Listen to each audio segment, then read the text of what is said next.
Tata Motors passenger vehicle share BSE சென்செக்ஸில் இருந்து வெளியே போகுது. இண்டிகோ ஷேரு சென்செக்ஸ்குள்ளே வராங்க. அதை பற்றி பார்ப்போம். தேஜஸ் ஏர்கிராஃப்ட்டு கிராஷ் ஆகிருக்கு. அதனால ஹெச்ஏஎல் ஷேரோட ப்ரைஸு கிட்டத்தட்ட 9% இன்ட்ராடே டவுன் ஆகிருக்கு. இந்த ஷேர் மட்டும் இல்லாமல் டிஃபென்ஸ் செக்டராக இருக்கக்கூடிய நிறைய ஸ்டாக்கோட ப்ரைஸ் இன்னைக்கு கிராஷ் ஆகிருக்கு. அதை பற்றி பார்ப்போம்.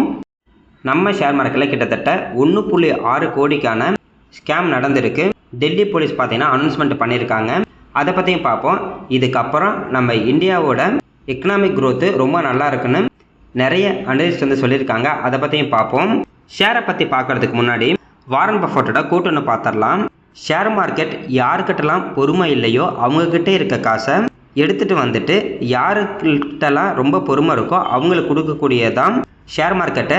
அதை சிம்பிளாக சொல்லணும்னா யாரெல்லாம் நம்ம ஸ்டாக் மார்க்கெட்டை முதலீடு பண்ணிட்டு பொறுமையாக இருக்காங்களோ அவங்களுக்கு அதிகப்படியான வெல்த் கிரியேட் ஆகும். யாரெல்லாம் ரொம்ப அவசரப்பட்டுக்கிட்டே இருக்காங்களோ அவங்களுக்கு வந்து பார்த்தீங்கன்னா லாஸ் ஆகிட்டு தான் இருக்கும். எக்ஸாம்பிள் சொல்லணும்னா நம்ம ஒரு ஸ்டாக்கில் முதலீடு பண்ணதுக்கப்புறம் அந்த முதலீடு வளர்கிற வரைக்கும் நம்ம வெயிட் பண்ணணும். நம்ம முதலீடு பண்ண உடனே ஒரு மாதத்துலேயே அது இன்க்ரீஸ் ஆகணும், இல்லைனா ஒரு வாரத்தில் இன்க்ரீஸ் ஆகணும். அப்படி இல்லைனாலும் ஒரு வருஷத்துலேயே நம்ம முதலீடு பண்ண அமௌண்ட்டு ரொம்ப பெரிய அமௌண்ட்டாக மாறணும் அப்படின்னு நம்ம யோசிக்காமல் பொறுமையாக இருந்தாவே போதும். அதுவே மெதுவாக இன்க்ரீஸ் ஆகி நல்ல ஒரு வெல்த்தை வந்து கிரியேட் பண்ணும். புதுசாக மார்க்கெட்டுக்கு வரவங்களாம் என்ன பண்ணுவாங்கன்னா வருஷத்துக்கு என்னோடய அமௌண்ட் வந்து டபுள் ஆயிருமா, இல்லை 50% ரிட்டர்ன் வேணும் அப்படின்ற மாதிரி யோசிப்பாங்க. இதுவே பேங்க்கில் போய் ஃபிக்ஸ்டு டெபாசிட்டில் போடும்போது வருஷத்துக்கு 6-7% வரைக்கும் தான் இன்ட்ரெஸ்ட் கிடைக்கும். அதெல்லாம் ஓகே அப்படின்ற மாதிரி எடுத்துக்குவாங்க. ஆனால் ஸ்டாக் மார்க்கெட் வந்தால் மட்டும் வருஷத்துக்கு அப்படியே அவங்க போட்ட அமௌண்ட் வந்து 1 மடங்கு ஆகணும், இல்லைனா 50% அதிகமாகணும் அப்படின்ற மாதிரி யோசிப்பாங்க. அப்படி யோசிக்கிறதே தப்பு தான். அதனால் மினிமம் ஸ்டாக் மார்க்கெட்லேருந்து பார்த்தீங்கன்னா ஒரு 15 இருந்து 30% வரைக்கும் வருஷத்துக்கு ரிட்டர்ன் நம்ம வந்து எதிர்பார்க்கலாம். அந்த மாதிரி ஒரு 20க்கு மேலே நம்ம ரிட்டர்ன் எடுக்கணும்னா நமக்கு அதிகப்படியான நாலேஜ் இருக்கணும். அந்த நாலேஜ் எப்போ வரும்னா ஸ்டாக் மார்க்கெட்டில் நம்ம முதலீடு பண்ண தான் நமக்கு நல்ல ஒரு நாலேஜ் வந்து கெயின் ஆகும். அதனால் நமக்கு நல்ல ஒரு வெல்த் கிரியேட் ஆகிற வரைக்கும் பொறுமையாக இருக்கணும். நிஃப்டி 50 பொறுத்த வரைக்கும் காலையில் பாசிட்டிவாக இருந்தாங்க. ஆனால் மார்க்கெட் க்ளோஸ் ஆகும்போது கிட்டத்தட்ட 100 புள்ளிக்கு மேலே டவுன் ஆகி தான் க்ளோஸ் ஆகிருக்காங்க. மேக்ஸிமம் எல்லா இண்டெக்ஸும் இன்றைக்கி டவுனாக தான் வந்து க்ளோஸ் ஆகிருக்கு. எம்ஓ டிஃபென்ஸ் வந்து பார்த்தீங்கன்னா கிட்டத்தட்ட 2.5% டவுனு. இன்றைக்கி டிஃபென்ஸ் செக்டர் இருக்கக்கூடிய எல்லா ஸ்டாக்கோட ப்ரைஸும் டவுன் ஆகிருக்கு. அதுக்கு ஒரு ரீசனாக இருக்குது. அதை நம்ம அடுத்து வந்து பார்ப்போம். Silver BeES 1.78% positive, gold BeES 0.25% positive, auto BeES 0.27% negative, pharma BeES 0.48% negative, IT BeES 0.57% positive. இன்றைக்கி ஐடி செக்டர் இருக்கக்கூடிய ஸ்டாக்லாம் ஓரளவுக்கு பாசிட்டிவாக இருந்தாங்க. Nifty BeES 0.25% negative, mid 150 BeES 0.21% வந்து நெகட்டிவ். இன்றைக்கி திங்கக்கிழமை, இன்றைக்கி நம்ம மார்க்கெட் வந்து கீழே கொண்டு போயிருக்காங்க. ஜெஃப்ரிஸ் என்ன சொல்லியிருக்காங்கன்னா நம்ம இந்தியாவோட ஒர்ஸ்ட் இயர்னிங்ஸ் சைக்கிள் வந்து பார்த்திங்கன்னா முடிஞ்சிருக்கு. இதுக்கப்புறம் நம்ம இந்தியாவோட இயர்னிங்ஸை அதிகமாகிறதுக்கு நிறைய வாய்ப்பு இருக்குன்னு சொல்லியிருக்காங்க.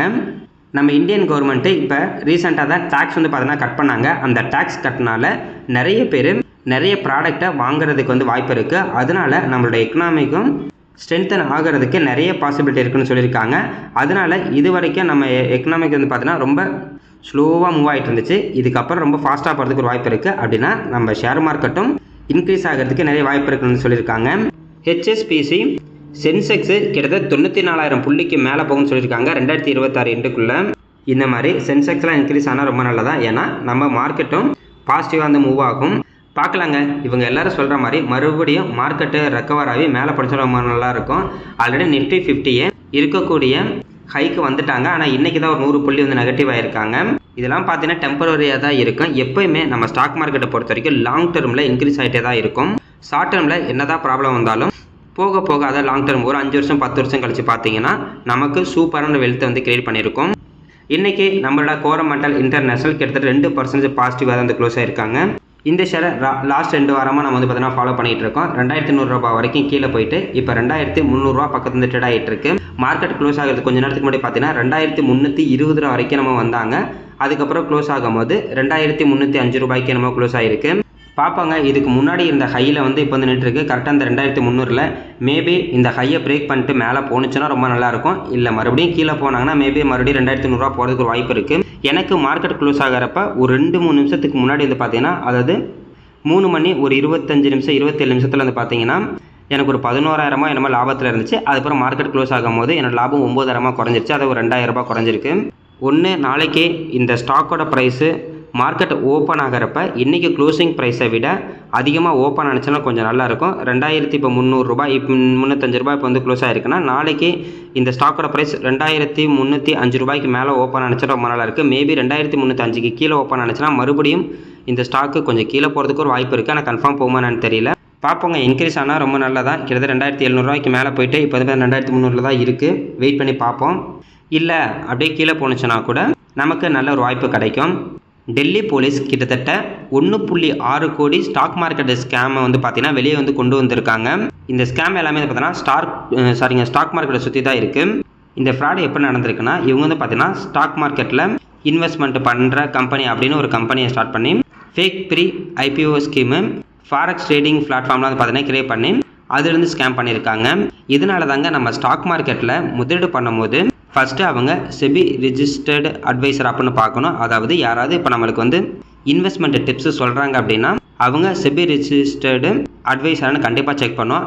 அதே மாதிரி நம்ம ஒரு டிமேட் அக்கௌண்ட் ஓப்பன் பண்ணும்போது அவங்க ட்ரஸ்டடான கம்பெனியாக ரெஜிஸ்டர்ட் பண்ணியிருக்க கம்பெனி அப்படின்னு பார்த்துட்டு தான் நம்ம வந்து எப்போயுமே பார்த்தீங்கன்னா டிமேட் அக்கௌண்ட்டு ஓப்பன் பண்ணோம். அப்படிலாம் பார்க்காம நம்ம பக்கத்து ஊரில் இருக்காங்க, நிறைய பேர் அதில் போய் முதலீடு பண்ணியிருக்காங்க, அதுவும் இல்லாமல் நிறைய பேர் அந்த கம்பெனியில் டிமேட் அக்கௌண்ட்லாம் ஓப்பன் பண்ணியிருக்காங்க அப்படின்னா ஓப்பன் பண்ணோம்னா இப்படி தான் ஆகும். இன்னும் நிறைய பேர் என்ன சொல்லுவாங்கன்னா எங்ககிட்ட வந்து முதலீடு பண்ணுங்க, நாங்கள் மாதம் 10% உங்களுக்கு ரிட்டர்ன் தரோம், வருஷத்துக்கு 30-40% உங்களுக்கு நாங்கள் ரிட்டர்ன் தரோம், எங்ககிட்ட வந்து உங்கள் காசை கொடுங்க, நாங்கள் முதலீடு பண்ணி ஸ்டாக் மார்க்கெட்டில் முதலீடு பண்ணி உங்களுக்கு நாங்கள் தரோம் அப்படின்ற மாதிரிலாம் இன்னும் ஒரு சில குரூப்லாம் சுற்றிக்கிட்டு இருப்பாங்க. அவங்ககிட்டையும் போனீங்கன்னா இதே மாதிரி தான் வந்து ஆகும். ஆக்சுவலாக ஸ்டாக் மார்க்கெட்டை பொறுத்த வரைக்கும் நம்ம நினைக்க மாதிரி 40-50%லாம் பார்த்தீங்கன்னா கண்டினியூ வந்து எடுக்க முடியாது. அப்படி எடுக்கிற மாதிரி இருந்தால் இப்போ வந்து பார்த்தீங்கன்னா அவங்க தான் நம்ம உலகத்திலேயே நம்பர் 1 பணக்காரராக இருப்பாங்க. அதனால் அப்படி சொல்கிறதெல்லாம் ஏமாறாதீங்க. நம்ம பணத்தை நம்ம தான் காப்பாற்றிக்கணும். அதனால் பேராசையில் போய் நம்ம போய் மாட்டிக்காமல் இருந்தாவே போதும். இந்த மாதிரி நிறைய ஸ்கேம் வந்து பார்த்தீங்கன்னா நம்ம ஊரில் நடந்துக்கிட்டு தான் இருக்குது. அதனால் கொஞ்சம் கவனமாக இருங்க. இன்றைக்கி HAL அதாவது ஹிந்துஸ்தான் ஏரோநாட்டிக்ஸ் லிமிடெட் ஸ்டாக்கோட ப்ரைஸ் கிட்டத்தட்ட 9% இன்ட்ராடே டவுன் ஆகிருக்கு. இது காரணம் துபாயில் நடந்த ஏர் ஷோவில் வந்து பார்த்தீங்கன்னா தேஜஸ் ஃபைட்டர் ஜெட் பார்த்தீங்கன்னா கிராஷ் ஆகிருக்கு. அதனால் 2 பேர் இறந்துருக்காங்க. சரிங்க, ஒருத்தர் தான் வந்து பார்த்தீங்கன்னா இறந்துருக்காங்க. அந்த ஃப்ளைட்டை யார் ஓட்டினாரோ அவர் தான் வந்து இறந்துருக்கிறாரு. இதனால தான் இன்றைக்கி டிஃபென்ஸ் செக்டரில் இருக்கக்கூடிய ஸ்டாக்கோட ப்ரைஸ்லாம் ஃபுல்லாக வந்து பார்த்தீங்கன்னா கீழே போயிருக்கு. இது வந்து பார்த்தீங்கன்னா 2வது டைம் இப்போ நடந்திருக்கு. மார்ச் 2024 ஒரு தடவை வந்து பார்த்தீங்கன்னா நம்ம ராஜஸ்தானில் இதே தேஜஸ் ஃபைட்டர் ஜெட் தான் பார்த்தீங்கன்னா கிராஷ் ஆனிச்சு. மறுபடியும் இப்போயும் வந்து கிராஷ் ஆகிருக்கு. அதனால இந்த கம்பெனிக்கு கொஞ்சம் நெகட்டிவாக இருக்குது. இருந்தாலும் எலாரா கேபிட்டல் இந்த கம்பெனிக்கு பார்த்தீங்கன்னா பை ரேட்டிங் தான் கொடுத்துருக்காங்க. கிட்டத்தட்ட 5680 ரூபாய்க்கு மேலே போகிறதுக்கு வாய்ப்பு இருக்குன்னு சொல்லியிருக்காங்க. இப்போதைக்கு கரண்ட் ப்ரைஸ் 4477 இருக்குது. இதில் இருந்து 24% மேலே போகிறதுக்கு ஒரு வாய்ப்பு இருக்குன்னு சொல்லியிருக்காங்க. ஏன்னா இவங்களுக்கு ஆர்டர் புக் வந்து பார்த்தீங்கன்னா நிறைய இருக்குது. பார்க்கலாங்க. இதுக்கப்புறம் இந்த மாதிரி ஃபைட்டர் ஜெட்லாம் ஆக்சிடென்ட் ஆகாமல் இருந்தால் ரொம்ப நல்லாயிருக்கும். இதே மாதிரி ரிப்பீட்டடாக ஆக்சிடென்ட் ஆகுதுன்னா அப்புறம் இந்த கம்பெனி மேலே இருந்த ட்ரஸ்ட் வந்து போயிடும்.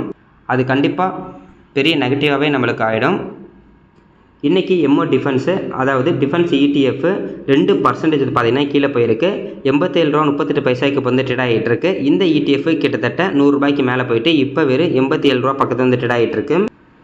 இந்த தேஜஸ் கிராஷ் அதுக்கப்புறம் பார்த்தீங்கன்னா ரஷ்யா உக்ரைன் வார் வந்து பார்த்தீங்கன்னா சமாதானம் ஆகுறதுக்கு நிறைய வாய்ப்பு இருக்குன்னு ஒரு நியூஸ் இருக்குது. அதனாலையும் இன்றைக்கி டிஃபென்ஸ் செக்டர் இருக்கக்கூடிய எல்லா ஸ்டாக்கோட ப்ரைஸும் ரொம்ப டவுன் ஆனாங்க. அதனால தான் இந்த இண்டெக்ஸும் டவுன் ஆகிருக்கு. இந்த இண்டெக்ஸ் வந்து பார்த்தீங்கன்னா கிட்டத்தட்ட 18 கம்பெனி இருக்குது. அதனால் டிஃபென்ஸ் செக்டாரில் நம்ம வந்து முதலீடு பண்ணணும் அப்படின்னு யோசிக்கிறவங்களுக்கு இண்டிவிஜுவல் ஸ்டாக்கில் முதலீடு பண்ணுறது கொஞ்சம் பயமாக இருக்குது அப்படின்னு யோசிச்சா கூட இந்த இண்டெக்ஸ் பார்த்தீங்கன்னா சூப்பரான ஒரு ஆப்ஷனாக இருக்கும். ஏன்னா டிஃபென்ஸ் செக்டார் அப்படிங்கிறது எப்போ இருந்துக்கிட்டு தான் இருக்கும். கிட்டத்தட்ட அதோட கையில் இருந்து 15% பக்கத்தில் நெகட்டிவாக தான் இருக்குது. அடுத்தது மசகாண்டக் ஷிப் பில்டர்ஸு இந்த ஸ்டாக்கோட ப்ரைஸு இன்றைக்கி வந்து பார்த்தீங்கன்னா கொஞ்சம் நெகட்டிவில் தான் இருந்துச்சு. கிட்டத்தட்ட 3750 ரூபாய்க்கு மேலே இருந்த இந்த ஸ்டாக்கோட ப்ரைஸ் இப்போ வந்து பார்த்தீங்கன்னா 2680 ரூபாய்க்கு தான் வந்து ட்ரேட் ஆகிட்டு இருக்கு. இவங்க ஷிப் பில்டிங் பிஸ்னஸில் இருக்காங்க. பிஸ்னஸ் குரோத்தை பொறுத்த வரைக்கும் ரொம்ப சூப்பரான க்ரோத்தில் இருக்காங்க. கிட்டத்தட்ட அதோட ஹையிலேருந்து இப்போதைக்கு லோ ப்ரைஸில் தான் ட்ரேட் ஆகிட்டு இருக்கு. இதுக்கு முன்னாடி இருந்த லோ அப்படிங்கிறது 2600 இருக்குது. கரெக்டாக 2600 அப்போ இது போய் டச் பண்ணிட்டு என்ன பண்ணுதுன்னா அந்த ஸ்டாக்கோட ப்ரைஸ் அப்படியே கொஞ்சம் கொஞ்சமாக இன்க்ரீஸ் ஆகுது. இப்போ மறுபடியும் 2600 நோக்கி போயிட்டுருக்கு. மறுபடியும் 2600 போய் டச் பண்ணிச்சுன்னா ரொம்ப நல்லாயிருக்கும். அதோட கையிலேருந்து கிட்டத்தட்ட 27% நெகட்டிவாக இருக்குது. பார்ப்போம், இது நமக்கு ஒரு வாய்ப்பாக இருக்கும். அடுத்தது இன்டர் குளோப் ஏவியேஷன் லிமிடெட் அதாவது இண்டிகோ தான்.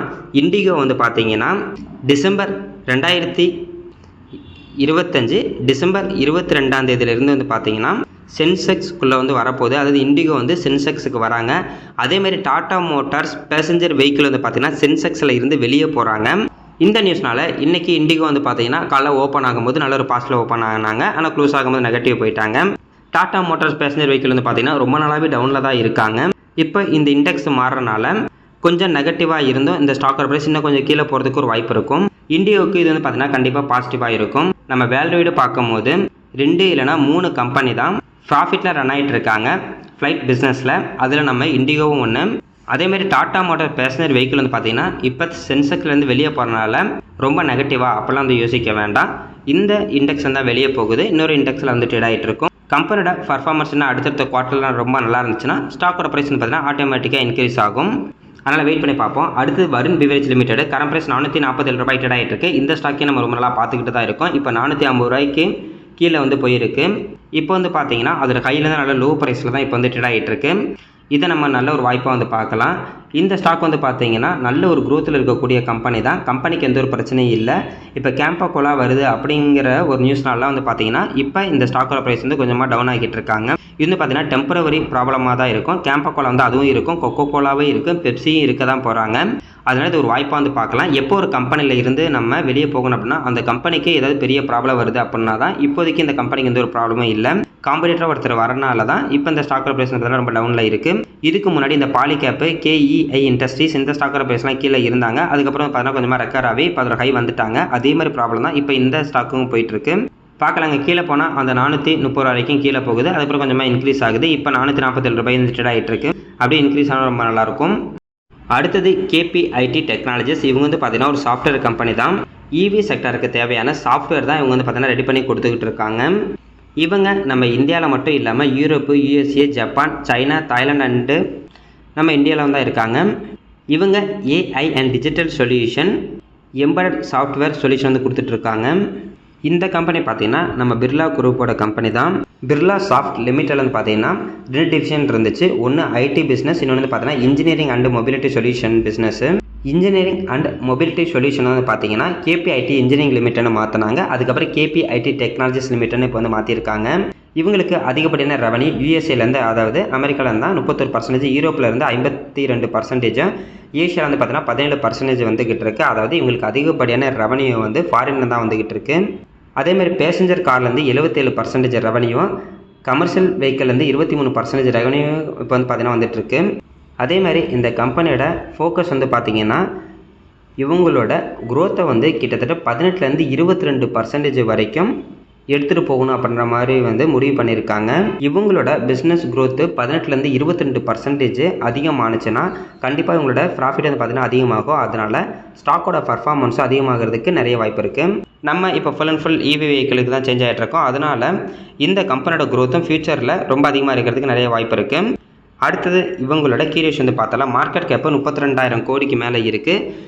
ஸ்டாக்கோட பி ரேஷியோ 42 இருக்குது. இண்டஸ்ட்ரி பி ரேஷியோ 26 இருக்குது. இன்டென்சிக் வேல்யூ 610 ரூபாயில் இருக்குது. கரண்ட் ப்ரைஸ் 1195 ரூபாயில் வந்து ட்ரேட் ஆகிட்டு இருக்குது. ROCE வந்து பார்த்தீங்கன்னா 40% மேலே இருக்குது. ROE 33% மேலே இருக்குது. ROIC 29% இருக்குது. OPM 19% இருக்குது. ஓவராலாக அந்த பர்சன்டேஜ் எல்லாமே சூப்பரான ஒரு பர்சன்டேஜ், கிட்டத்தட்ட 20% மேலே இருக்குது. அடுத்து பிஜி ரேஷியோ 0.96 இருக்காங்க. ப்ரைஸ் டு புக் வேல்யூ மட்டும் 10 இருக்குது. டெப்ட் ஈக்விட்டி 0.16 இருக்குது. ஓவராலாக இந்த ரேஷியோ வச்சு பார்க்கும்போது இந்த ஸ்டாக்கோட ப்ரைஸ் கொஞ்சம் அதிகமான வேல்யூஷன் ட்ரேட் ஆகிட்டு இருக்க மாதிரி தான் இருக்கும். இருந்தாலும் இவங்களோட க்ரோத் அப்படிங்கிறது அதிகமாக இருக்கனால இது நார்மல் தான். ஆனால் இந்த ஸ்டாக்கோட ப்ரைஸ் கிட்டத்தட்ட 1500 ரூபாய்க்கு மேலே போயிட்டு இப்போதைக்கு 1500 ரூபா பக்கத்துல இருந்து ட்ரேட் ஆகிட்டு இருக்கு.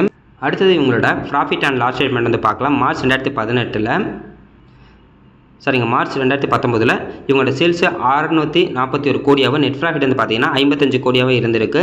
இதே மார்ச் 2025 இவங்களோட சேல்ஸு 5842, இவங்களோட நெட் ப்ராஃபிட் வந்து பார்த்தீங்கன்னா 840 கோடியாக இருக்குது. வருஷம் இவங்களோட சேல்ஸ் அதிகமாகுது, நெட் ப்ராஃபிட்டும் பார்த்தீங்கன்னா அதிகமாகிட்டு இருக்கு. இது கண்டிப்பாக நல்ல ஒரு பாசிட்டிவாக இருக்கும். நம்ம ஒரு கம்பெனி சூஸ் பண்ணும்போது வருஷம் சேல்ஸும் நெட் ப்ராஃபிட்டும் அதிகமாகிற மாதிரி தான் நம்ம வந்து சூஸ் பண்ணோம். அடுத்தது இவங்களோட பேலன்ஸ் ஷீட் வந்து பார்க்கலாம். ரிசர்வ் பொறுத்த வரைக்கும் செப்டம்பர் 2025 2991 கோடியும், பாரோயிங் பார்த்தீங்கன்னா வெறும் 529 கோடி தான் இருக்குது. அது கடன் அப்படிங்கிறது 529 கோடி தான் இருக்குது. ஃபிக்ஸ்டு அசட்டை பொறுத்த வரைக்கும் 3592 இருக்குது. ரிசர்வும் அதிகமாகிட்டு இருக்குது, பாரோயிங் பார்த்தீங்கன்னா கம்மியாகிட்டு இருக்குது. இது பார்த்தீங்கன்னா கண்டிப்பாக ஒரு பாசிட்டிவாக இருக்கும். இதுக்கு பதிலாக ரிசர்வ் கம்மியாகி பாரோயிங் அதிகமாகிட்டு இருக்குன்னா இது வந்து பார்த்தீங்கன்னா நெகட்டிவாக இருக்கும். அடுத்தது கீழே இருக்கிறது CAGR. சேல்ஸ் குரோத்தை பொறுத்த வரைக்கும் லாஸ்ட் 5 வருஷத்தில் 22%, ப்ராஃபிட் குரோத்தை பொறுத்த வரைக்கும் லாஸ்ட் 5 வருஷத்தில் 40%. அதாவது அந்த கம்பெனியோட சேல்ஸ் அண்ட் ப்ராஃபிட் குரோத்னு பார்த்தீங்கன்னா ரொம்ப அதிகமாகவே இருக்குது. இந்த லாஸ்ட்டு ஒரு வருஷத்தில் தான் இவங்களோட சேல்ஸ் குரோத்தும் சரி ப்ராஃபிட் குரோத்தும் சரி அடி வாங்கியிருக்கு. ஏன் அப்படின்னா ஏற்கனவே இந்த டேரிஃப் இஷ்யூ அப்படி இப்படிலாம் போயிட்டுருக்கு. அதனால் இப்போ ஐடி செக்டரில் இருக்கிற எல்லா கம்பெனியும் பார்த்தீங்கன்னா கொஞ்சம் குரோத்தில் கொஞ்சம் கம்மியாக தான் இருக்காங்க. ஸ்டாக்கோட ப்ரைஸை பொறுத்த வரைக்கும் லாஸ்ட் 5 வருஷத்தில் 63%. 5 வருஷத்துக்கு முன்னாடி ஒருத்தர் இதில் முதலீடு பண்ணியிருந்தா கூட வருஷம் 63% இந்த ஸ்டாக்கோட ப்ரைஸ் இன்க்ரீஸ் ஆகிருக்கும். அடுத்த ரிட்டர்ன் ஈக்விட்டி 31%க்கு மேலே இருக்குது. ஓவரில் அந்த பர்சன்டேஜ் எல்லாமே சூப்பரான ஒரு பர்சன்டேஜ். அடுத்தது நம்ம இவங்களோட ஷேர் ஹோல்டிங் பேட்டர்ன் வந்து பார்க்கலாம். ப்ரொமோட்டர்கிட்ட கிட்டத்தட்ட 39.44% ஷேர் ஹோல்டிங் இருக்குது. எஃப்ஐட்டு வந்து பார்த்தீங்கன்னா 14.31% ஷேர் ஹோல்டிங் இருக்குது. எஃப்ஐ வந்து பார்த்தீங்கன்னா இப்போ அவங்களோட ஷேர் ஹோல்டிங் கொஞ்சமாக வந்து கம் பண்ணிட்டு இருக்காங்க. ஆனால் டிஐ வந்து பார்த்தீங்கன்னா அவங்களோட ஷேர் ஹோல்டிங்கை இன்க்ரீஸ் பண்ணிக்கிட்டு இருக்காங்க. டிஐட்டு வந்து பார்த்தீங்கன்னா 23.89% ஷேர் ஹோல்டிங் இருக்குது. அதில் இப்போது கனரா ரொபேக்கோ மியூச்சுவல் ஃபண்ட் வந்து பார்த்தீங்கன்னா அவங்களோட ஷேர் ஹோல்டிங் வந்து இன்க்ரீஸ் பண்ணியிருக்காங்க. அவங்க வந்து பாருங்கள் கிட்டத்தட்ட லாஸ்ட்டு 6 குவார்ட்டராகவே அவங்களோட ஹோல்டிங்கை இந்த கம்பெனி வந்து அதிகமாகிட்டே இருக்காங்க. இது கண்டிப்பாக பாசிட்டிவாக இருக்கும். அதே மாதிரி தான் மீரா அசட்டு large and mid cap fund வந்து பார்த்திங்கன்னா அவங்களோட ஷேர் ஹோல்டிங் பேட்டர்ன் வந்து அதிகமாக இருக்காங்க. எல்ஐசி வந்து பார்த்திங்கன்னா அவங்களோட ஷேர் ஹோல்டிங் பேட்டர்னை இப்போ லேட்டஸ்ட்டாக வந்து அதிகமாக இருக்காங்க. கிட்டத்தட்ட இதுக்கு முன்னாடி ஜூன் குவார்ட்டர் வந்து பார்த்திங்கன்னா 1.70 தான் இருந்திருக்கு. இப்போ வந்து பார்த்திங்கன்னா 3.29% வந்து பார்த்திங்கன்னா அதிகமாகி இருக்காங்க. ஸோ எல்ஐசி அவங்களோட ஹோல்டிங்கை அப்படியே டபுளாக வந்து மாற்றிருக்காங்க. ரீட்டைல் பீப்புள்கிட்ட 21.58% ஷேர் ஹோல்டிங் இருக்குது. அதர்ஸ்ட் வந்து பார்த்தீங்கன்னா 0.76% ஷேர் ஹோல்டிங் இருக்குது. சூப்பரான ஒரு ஷேர் ஹோல்டிங் பேட்டர்னு. ஏன்னா எஃப்ஐடிஏ வந்து அதிகமாகவே இருக்காங்க. அதேமாதிரி கீழே இருக்க ஸ்க்ரீன்ஷாட் வந்து பார்த்தீங்கன்னா ஸ்டாக்கோட பி ரேஷியோ இப்போதைக்கு இந்த ஸ்டாக்கோட பி ரேஷியோ வந்து பார்த்தீங்கன்னா ரொம்ப டவுனில் தான் இருக்குது. இந்த மாதிரி 40, 45 அப்படிங்கிறது ரொம்ப டவுனில் இருக்கக்கூடிய பி ரேஷியோ இந்த கம்பெனிக்கு. அதிகபட்சம் வந்து பார்த்தீங்கன்னா கிட்டத்தட்ட 80, 85க்கு மேலாம் போயிருக்கு. அப்படி பார்க்கும்போது ரொம்ப கம்மியான பி ரேஷியோவில் தான் இப்போதைக்கு வந்து ட்ரேட் ஆகிட்டு இருக்கு. இது கண்டிப்பாக நல்ல ஒரு பாசிட்டிவாக இருக்கும். இந்த ஸ்டாக்கோட ப்ரைஸ் வந்து பார்த்தீங்கன்னா இப்போ லிஸ்டானது 2019 கிட்டத்தட்ட 1000% அப்படின்னா 10 மடங்கு பார்த்தீங்கன்னா இந்த ஸ்டாக்கோட ப்ரைஸ் வந்து இன்க்ரீஸ் ஆகிருக்கு. 1900 ரூபாய்க்கு மேலே இந்த ஸ்டாக்கோட ப்ரைஸ் இப்போ வந்து பார்த்தீங்கன்னா வெறும் 1200 பக்கத்தில் வந்து ட்ரேட் ஆகிட்டு இருக்கு. பார்க்கலாம் இன்னும் கீழே போணுச்சுன்னா 1100 கட் பண்ணி கீழே போகுது. ஆனால் அதுக்கப்புறம் வந்து பார்த்தீங்கன்னா கொஞ்சமாக வந்து இன்க்ரீஸ் ஆகிருக்கு. நல்ல ஒரு க்ரோத்தில் இருக்கக்கூடிய கம்பெனி. மேபி இது லோ ப்ரைஸாக வச்சுட்டு மறுபடியும் இந்த 1900க்கு மேலே போணுச்சுன்னா ரொம்ப நல்லாவே இருக்கும். பார்ப்பாங்க. இன்றைக்கி தான் மார்க்கெட் வந்து நெகட்டிவ்ல வந்து க்ளோஸ் ஆகிருக்கு. நாளைக்கு பாசிட்டிவ் போணுச்சுன்னா ரொம்ப நல்லாயிருக்கும்.